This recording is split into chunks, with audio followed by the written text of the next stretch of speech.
Hey friends, welcome back to Benzi's Book Club. Today's video is going to be a little different, not just a book review, but a heart-to-heart. Because to be completely real with you, this year has been tough. Emotionally, spiritually, mentally. At times I felt overwhelmed and even disconnected from myself. And I feel like I've been holding it together well, but on the inside, it just feels sometimes like my life is just falling apart. And I didn't even really realize how heavy it all was until I finally chose to slow down and take some time for myself. And a couple days ago, I decided to take a solo trip to the beach. No plans, no expectations. I just wanted to give myself some time to actually breathe and just process. And of course, in my bag, I brought with me a book that I have been wanting to read for months. Clarity and Connection by Yung Pueblo. And I don't know, y'all, that afternoon, I feel like something just changed for me. I didn't just read the book. I felt like the book read me. So today I want to walk you through this book, what it taught me, how it helped me heal, and why I think you might need it too.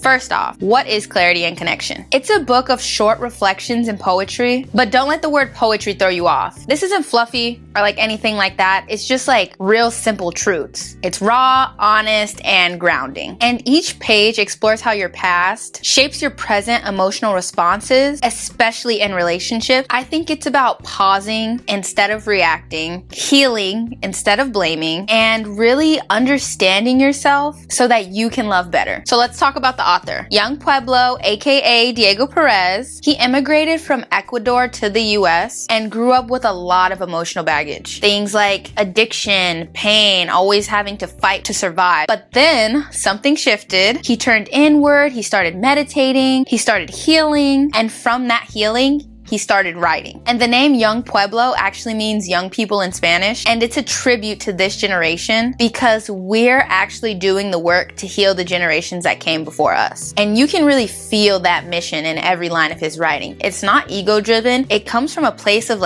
true lived experience. So let me paint a little picture for you. I'm sitting on the beach, wind in my face, glasses on, hoodie, sweatpants on, with my feet in the sand, and I opened the book and I read this line. How many times have you been unable to fully enjoy a special moment because you couldn't stop thinking about what was missing?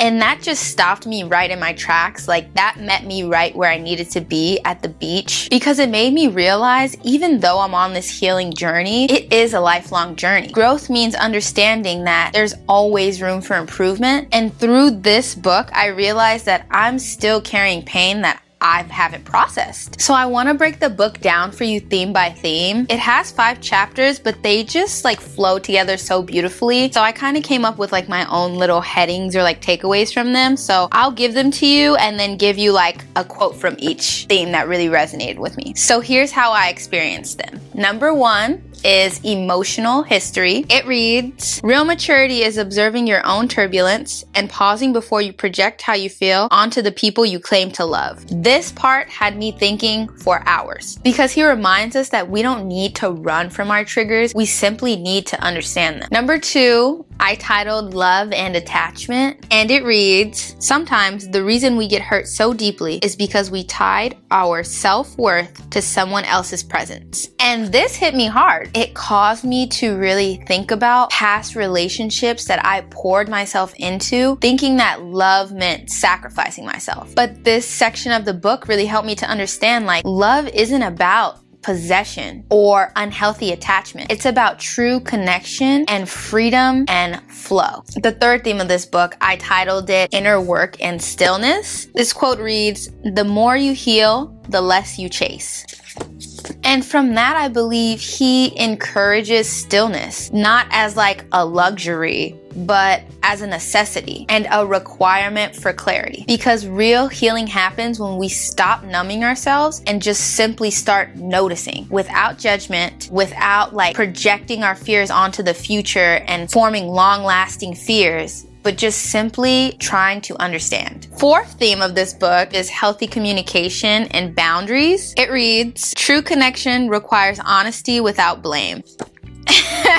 I mean, he ate, this whole book, he ate some of the things, like, you read them and you're just like, guilty as charged. When things go wrong, it's so easy and natural to want to put the blame on someone, put the blame on ourselves, put the blame on other people. But really, this part made me think about how often I shrink myself and don't give myself the space to really feel what I need to feel and understand what it is that I need and find a way to better communicate that. And I'm doing this and thinking that I'm keeping the peace, but really I'm not. I'm doing the connection a disservice. He reframes boundaries as a form of self-respect, and when you respect yourself, you teach others how to treat you. The fifth theme of this book I titled Acceptance, Growth, and Letting Go. It reads, letting go is not forgetting, it's choosing peace over pain. And I feel like that's just such a valuable lesson, because to me, letting go seems like numbing or not caring at all. But really, letting go just means you don't have to keep amplifying your pain or proving your pain to yourself or other people. It simply means that you're allowed to just move forward and move on, even without closure and even without apology. Reading this book really reminded me that healing is not linear, growth is not linear, and that you don't always have to have a plan. Taking some time in solitude to yourself to just really dive deep and just discover whatever it is that you feel like you need to learn can be helpful. All you need sometimes is just a safe space, some stillness, and honesty. I feel like for me, this wasn't just a book. It really felt like it was a mirror, and it showed me what I was avoiding, and maybe that's what you need too. So who should read this book? If you're going through a breakup, if you feel that you've been stuck emotionally, if you're somebody who's working on emotional maturity, or if you just want to feel like lighter,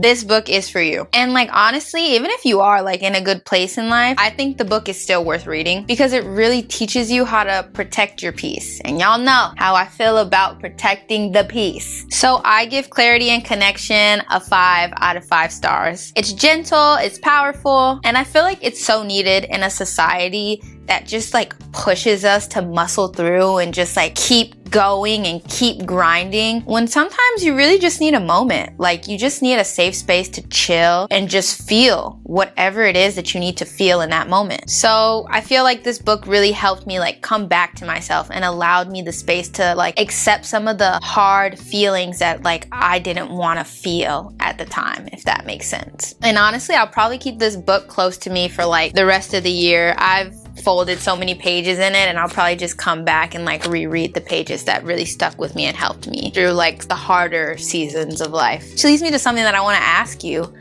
What's something that you're finally ready to just let go of? This is a safe space.